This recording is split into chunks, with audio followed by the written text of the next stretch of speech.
오늘 우리가 읽는 이 말씀을 보면 그 마음에 하나님을 모시지 않는 불경건한 사람들, 그리고 그러한 습성이 삶에서 아직까지 배어있는 사람들이 짓는 그 죄의 원리, 어떤 죄의 원리 가운데 이런 진노를 쌓아가고 있나를 볼 수 있게 되는데요, 이 불경건한 사람의 모습이 뭐냐면 바꾸고 또 바꾼다라는 거예요. 좋게 표현해서 바꾸는 거죠.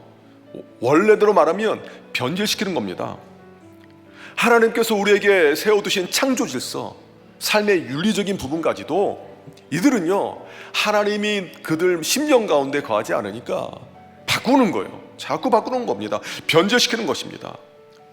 오늘 말씀 보면 그럼에도 불구하고 하나님께서 선택하신 사람과 선택하지 않은 사람들에게는요, 큰 차이가 일어나는 걸 볼 수 있습니다.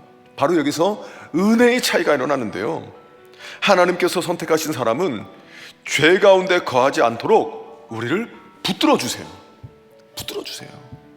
그러나 하나님께서요, 그 마음 가운데 상실한 마음에 있는 사람들, 그 사람들은 그냥 내버려 두시는 거예요. 그렇기 때문에 정말 복인 것은 뭐냐면, 내 마음이 꺾이고 내 계획이 꺾이고 내 소원이 꺾인다 할지라도 하나님께로 돌이킬 수 있다라면, 하나님께서 우리 삶에 개입하셔서 그렇게 우리를 꺾어서라도 돌이킬 수 있다라면, 그게 바로 우리에게 복이 되는 줄 믿습니다.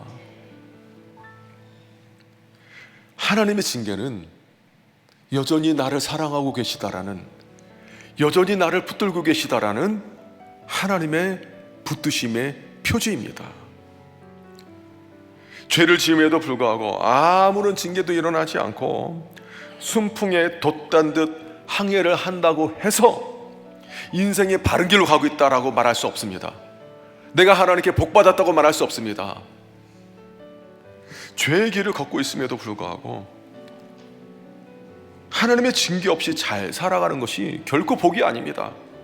그거는 하나님께서 인정하시는 것이 아니라 인내하시는 거예요.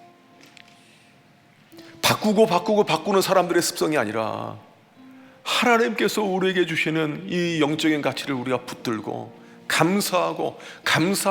감사하는 그 심령 상태가 우리 하나님께서 기뻐하는 상태 아니겠습니까?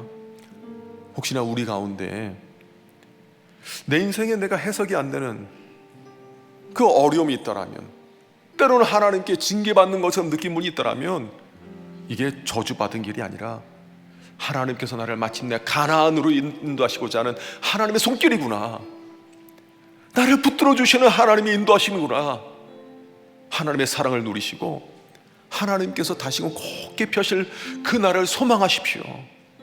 그리고 우리 주변에 있는 그 지인들을 위해서 그들의 마음대로 하나님 내버려 두지 마시고 하나님 앞에 정결하고 의로운 마음으로 빚어달라고 기도하고 함께 하나님께서 이루실 일들을 소망하는 우리 잠실산해교회 모든 교우님들 되기를 주님의 이름으로 축복합니다.